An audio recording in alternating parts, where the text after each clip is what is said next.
adanya bintang besar. Kalau sekarang mungkin bintang berikor gitu ya.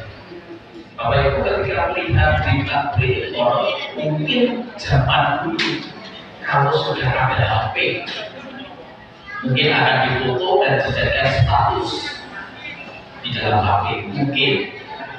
Tapi karena pada waktu itu belum ada HP. Dan peristiwa yang kedua yaitu malaikat bernyanyi di belantara pada waktu itu. Ada dua kejadian ini.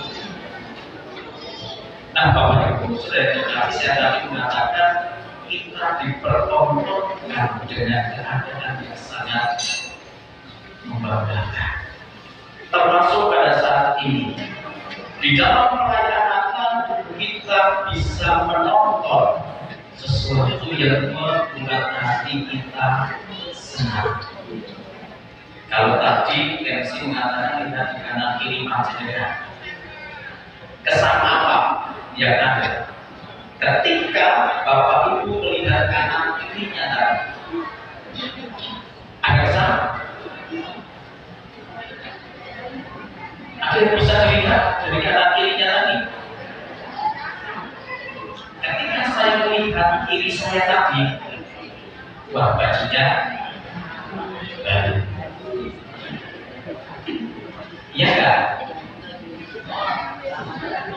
Mas Gio, ketika melihat kanan panjenengan, apa yang tetap bersih di dalam mata panjenengan?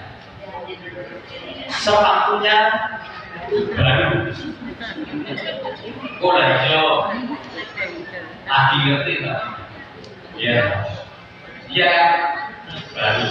Mungkin Bapak Ibu juga begitu. Ada yang bisa dilihat, yang diduga, yang khusus, yaitu baju baru. Nah, di sini saya akan menekankan banyak orang yang menyambut Natal itu hanya sekedar batas tontonan yang bisa dilihat mata, mempersiapkan baju yang baru, mempersiapkan anting yang baru, mempersiapkan sepatu yang baru dan lain sebagainya.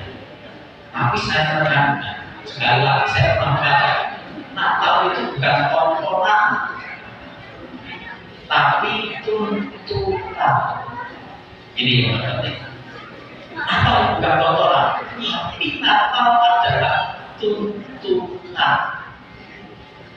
Nah, dari hal ini Bapak Ibu saya terkasih, yang jadi pertanyaan kita, mengapa di padang belantara pada waktu itu malaikat menyuarakan suara nyanyian yang merdu?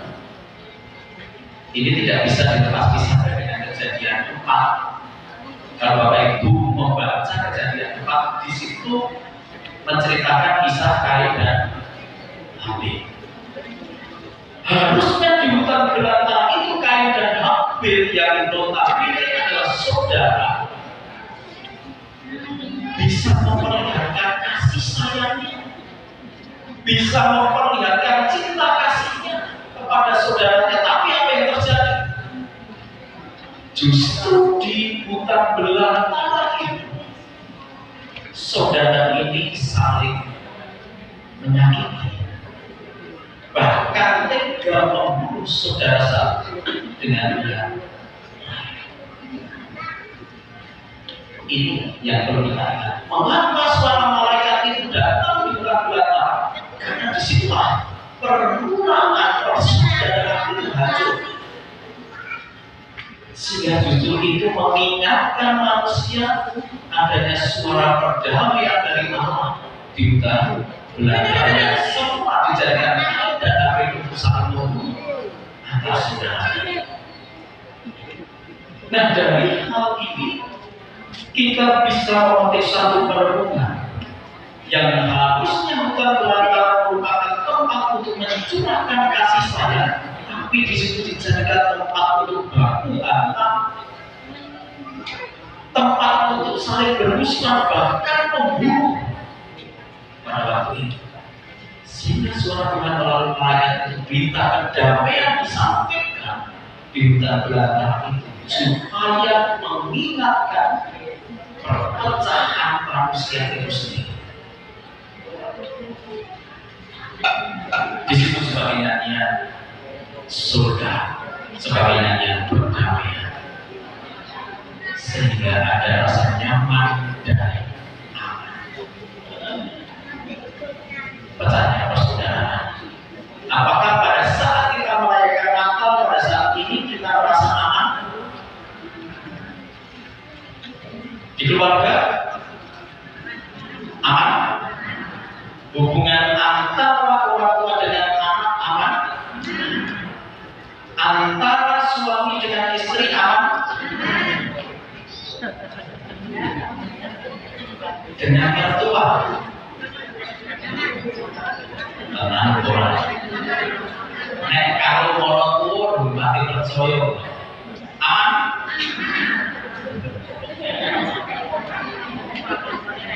Dasar lagi mantu kalau moro cinta. Kalau saat ini hubungan antara menantu dan mertua itu aman.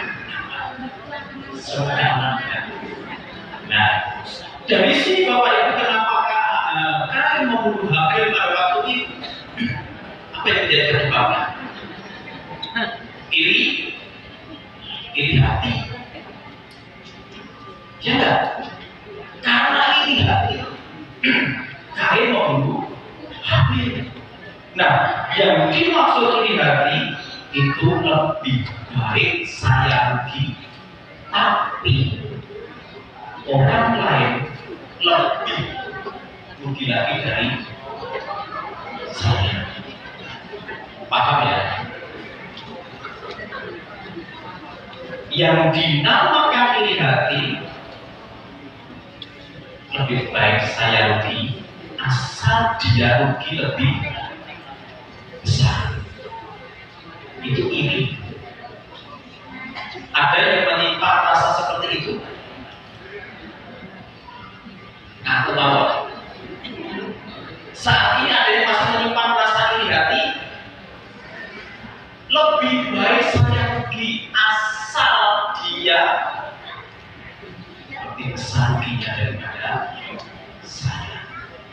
Rugi kok belum? Karena ini tadi aku kira pokoknya dari lebih kecil begini. Ini yang Bapak. Nah, artinya di sini Bapak Ibu Saudara terkasih, antara akal dan perasaan ini tidak sinkron. Mengapa? Kayak pembunuh. Saudara, karena kita antara akal perasaan ini tidak sinkron. Kita diciptakan Tuhan sebagai mempunyai akal dan perasaan, harus digunakan. Saya sering menggunakan gambaran ayam. Ayam itu punya hati nggak? Punya. Kan bisa menggunakan hatinya? Hati ini langsung nganggo hati. Ini ayam punya otak? Punya. Bisa nggak menggunakan otaknya? Tidak. Ini antara perasaan dan pikiran itu tidak sinkron, sehingga hancur. Kalau manusia seperti itu, manusia akan hancur. Ini yang akan terjadi kalau Bapak Ibu Saudara. Makanya di dalam satu keluarga antara ayah dan ibu itu punya karakter dan ciri sendiri. Ayah itu biasanya menggunakan akal pikiran, ibu menggunakan perasaan. Coba pada nanti teknik ketika ayah sedang bergumul. Kalau saya pikir, ini ayah. Kalau saya pikir harusnya seperti itu, tapi seorang ibu lain, tak rasa ini ibu. Karena ibu cenderung menggunakan perasaan, ayah cenderung menggunakan logika.